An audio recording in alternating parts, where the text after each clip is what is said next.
Here we are once again. We got the X Cup qualifier number 2 today. Battlefield of Eternity is the first map, and we have the Chili Donuts against Hungover. Most of the boys that play on the blue team have played in the previous tournament under the name Order, so a team that is familiar. But the Donuts obviously also here in force today. Now, again, the whole X Cup series is designed so that the teams can decide whether they want to play in every single tournament, whether they would just want to focus on a few. And that's especially nice for players that, for example, can't play on a weekday or that can't play on the weekend. They can just simply go for the other qualifiers, and that's exactly what some of the teams are doing. Yulebord, for example, who did extremely well in the last tournament in the first qualifier. They're not playing today, but obviously they already accumulated quite a few points. And at the same time, we now have in this tournament the Chili Donuts and also the Hardos, two of the teams that didn't participate in the first qualifier. So it's actually quite nice for the players because they can pick and choose. If one of their guys isn't around, they can play with a substitute player, but if multiple of them can't make it on a specific day, they can always just like skip one qualifier and then focus on the remaining ones. In total, we have 10 qualifiers. The farther you go in the tournament, the more points you accumulate for the leaderboard, and at the end of the season, at the end of those 10 qualification tournaments, the top 8 advance to the playoffs.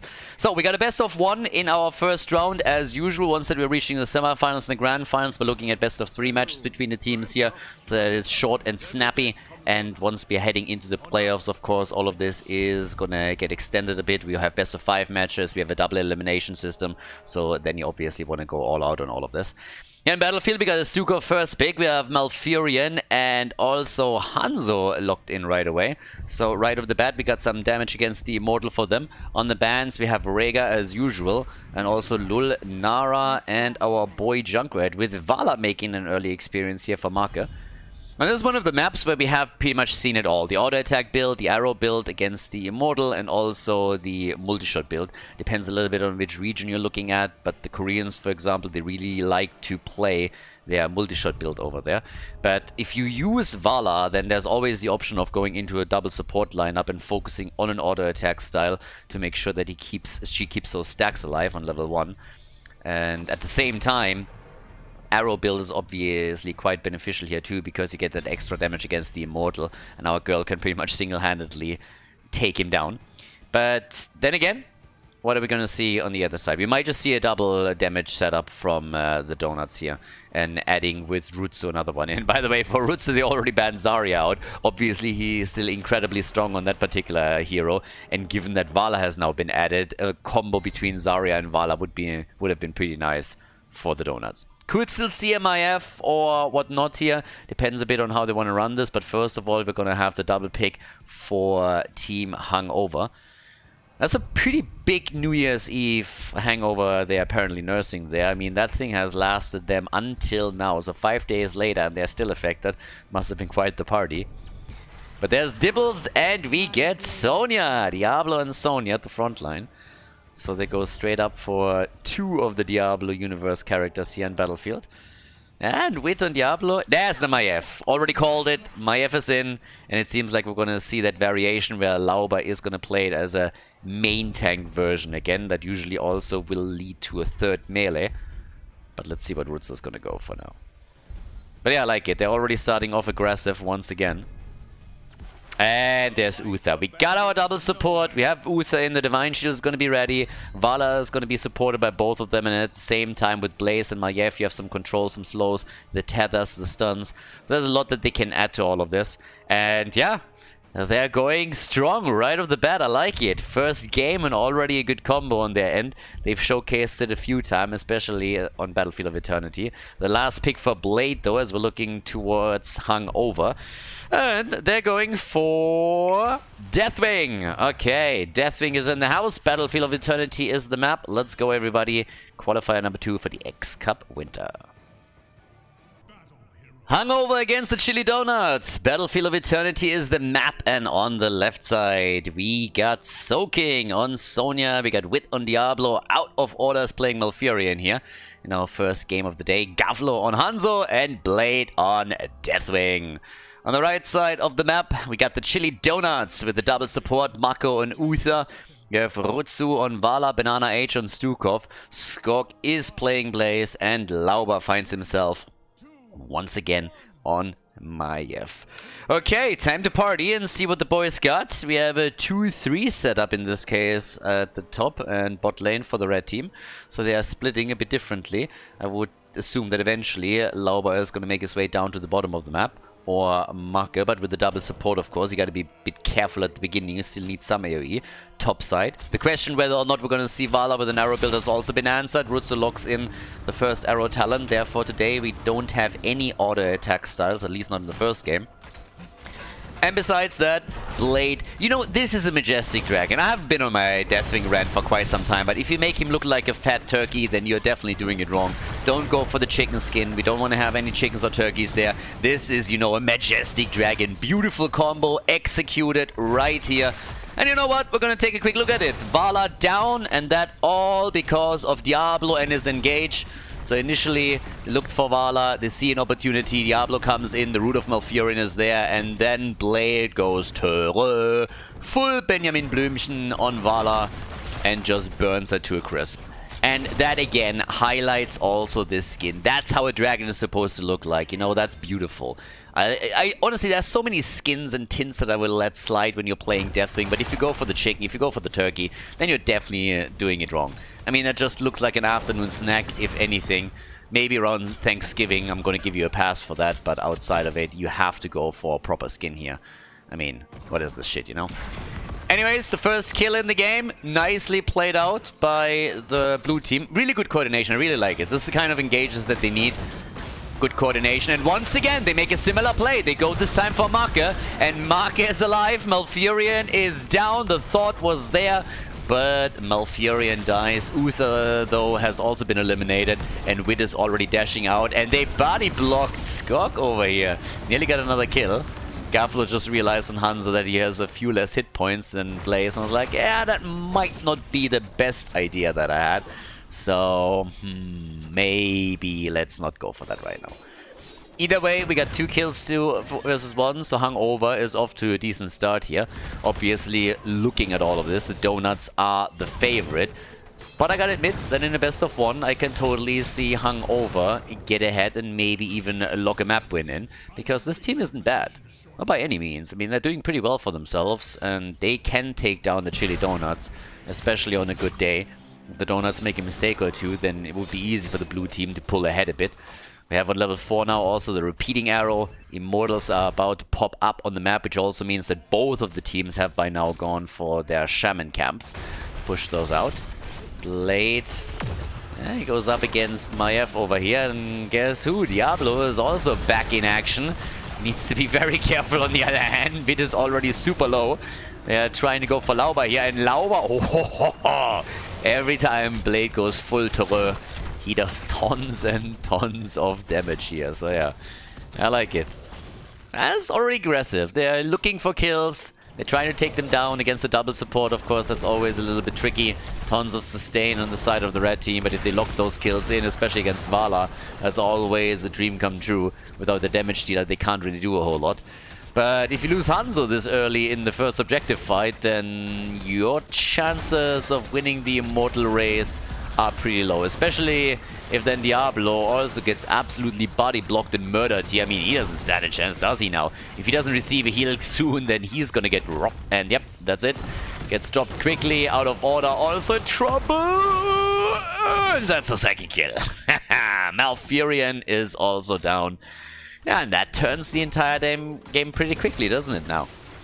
Initially, a bit of an advantage for Team Hungover, but it seems like they have a lot of sobering up to do if they want to pull ahead here. We got the Monster Hunter in, which now makes it even easier for Rutsu to get some easy damage in against the Immortal. Makes it nearly impossible, honestly, for Hungover to do anything on that hit point bar. They're trying, obviously, but just look how Rutsu is killing this thing very, very quickly. Has to stick away a bit. Yeah, another arrow connects, and that's obviously another stack towards the level 1 talent. Deathwing, they're all trying to zone them out as best they can here, but at the same time, they don't do any damage on their own Immortals. So already it's 4 kills to 2, a slight advantage in talents too, and with Banana Age, and also, yeah, Barutza didn't quite work out, but with Banana Age already doing some damage with the Lurking Arm and the rest of the team following up. it's an easy first objective to take. So good job by Chili Donuts. They have the first push going for them. Blade also getting attacked here, but Sonya is the one that's really in trouble, or might. Hanzo goes down against Vala, but Sonya was still not out of this. And as it turns out, Malfurion is the second one to fall, gets tethered and killed, and that's a disaster now for Team Hungover. Guys, they're going up against an immortal push and they only have 3 heroes on the map. That is absolutely devastating. The fact that they're already behind makes this even worse, and that is real problematic. So once again, here comes the attack to the bot lane. Honestly, looks to me like this Ford is not gonna make it.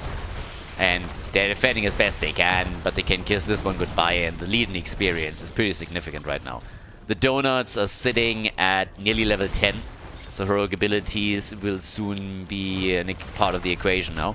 2 kills to 6, and top side, yeah, our 1 versus 1 is continuing with a Skok going up against Soaking, but here's the level 10 abilities. With that, we should get the Divine Shield, there it is. We get the big shove as well. We get the bunker drop, of course, too. And the only question is really, what am I going to get from Vala? Now, in this setup, you could definitely go with that composition for Strafe, and she does, so no stuns this time. Strafe it is, and with an entire level lead, they are looking for kills. Wit is able to make his way out of the fight for a second, but I don't think he's gonna escape. Here is he now? Nah. Nearly fully stacked, 80 stacks for him, but the party continues as Hanzo is now getting a piece of the action here. Yep, Rutsu is moving in too, Garflor makes it out. Barely, but he still does escape. Blade also getting absolutely murdered here, but nobody dies. Now, all of them are getting completely wrecked, but they are all able to move past the gate and retreat. But of course, that doesn't stop the Donuts from pushing even further and trying to take the fort down. So yeah, nicely done. Because at this point, yeah, coming back is not going to be easy for Hungover in the slightest. Especially if there's going to be a few more kills. And Deathwing is already down. And it seems like we might see Diablo fall too. At least they're hoping for that kill. If they got a tether left here, then he shouldn't be able to make it. The Jet Propulsion connects. Dibbles is down 8 kills to 2 and still no level 10 for Hungover.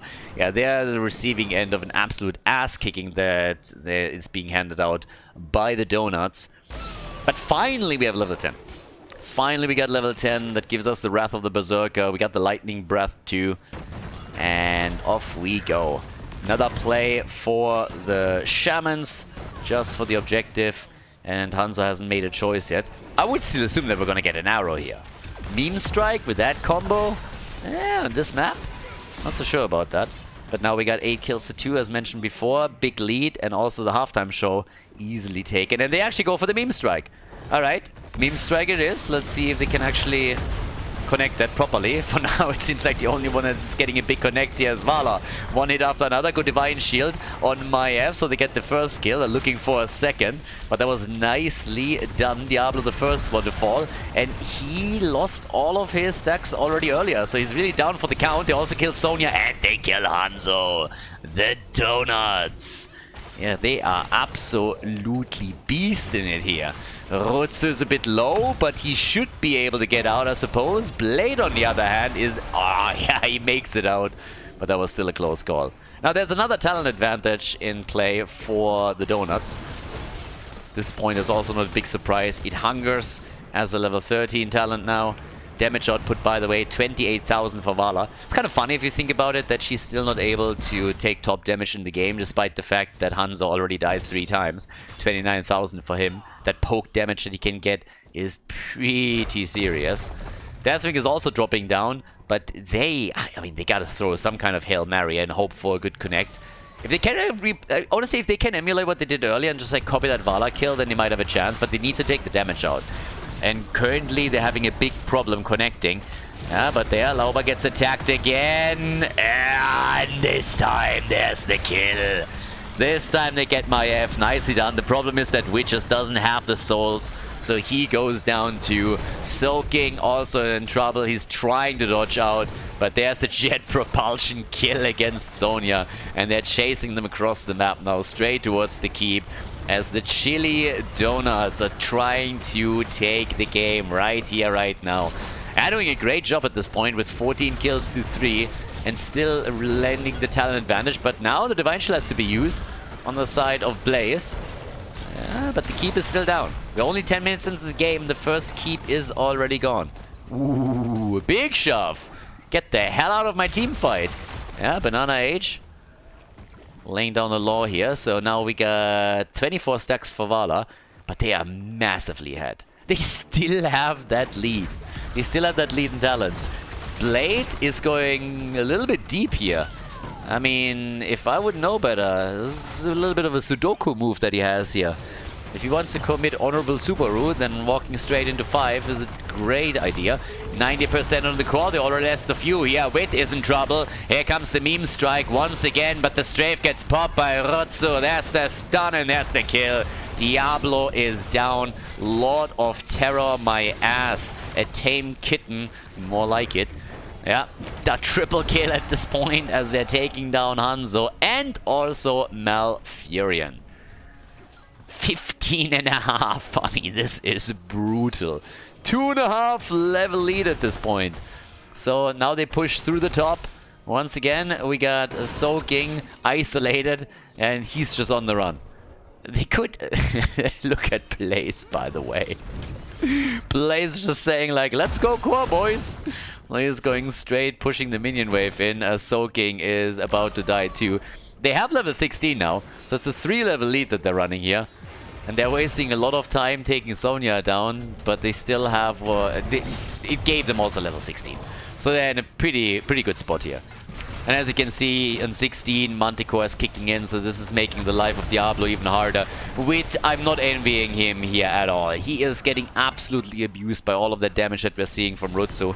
And the stuns and the CC don't make it any easier. With Hanzo now also dying, yeah, this is just rough. Rutsu has the double support, and therefore he can just go real deep on these ones. Once again, Blade experiencing Manticore firsthand. That talent is just absolutely crazy in the situation. He's always crazy. That talent is insane. Manticore is just insane. Especially if you go for an auto attack style, but even outside of that, it is pretty crucial. But anyways, we currently have 20 kills to 3. That's a pretty big gap, just saying. So now with Rutsu, Lauba, and everyone focusing on the Immortal, the blue team has just decided that all that they're gonna try and do is stop the bleeding, or trying to limit the damage a little bit and do some work themselves on the Immortal HP. But of course, there's just no denying it. Level 16 is gonna play a huge role with the next push, being on the offense or defense. And if Hungover doesn't want to lose the game in that situation, they need some kills or at least win the objective itself. And catapults are already pushing towards the top keep, so while this fight is going on, there's even action happening on the map as the lanes are getting pushed against them. Meme Strike is out once more. Oh, Blade. And again, trying with the Molten Flame here. But Diablo, yep, he's dead, and so is Malfurion. The Chili Donuts, everybody, they're absolutely crushing in the first game of the day. Coming in here with some big hits and a lot of confidence too, as you can tell. So yeah, building up a bit of momentum for the tournament as they are taking down Sonya once more. 23 kills to 3 right now. And you just look at the death count here. 7 deaths on Diablo, 6 on Malfurion, 5 on Hanzo. Sonya on the side lane died only 4 times, whereas Blaze and Stukov didn't die even once. So fantastic game here thus far from the Donuts, and that's a good start into their first tournament for the qualifiers. The shield, by the way, in the core is already suffering as catapults coming in from the bot lane are starting to take it down slowly. The big fight up here at the top though, Divine Shield on Lauba. And we got Sonya back to business. So right now the Immortal is moving in, and the Immortal alone should be able to finish this. There's still no level 16 talent. Let's not forget about that. There's no level 16 on the horizon for Hungover. They're 3 levels behind still. 3 levels and 20 kills, I might add. And this just has to be lights out. The Chili Donuts are gonna advance to the next round of the second qualifier for the X Cup Winter. Lauba might die here, but I don't think it matters anymore. That Immortal should be able to finish what they started. Deathwing is now dead too. And that is game, everybody. 30 kills in total, 15 minutes in. The Donuts take down Hungover on Battlefield of Eternity.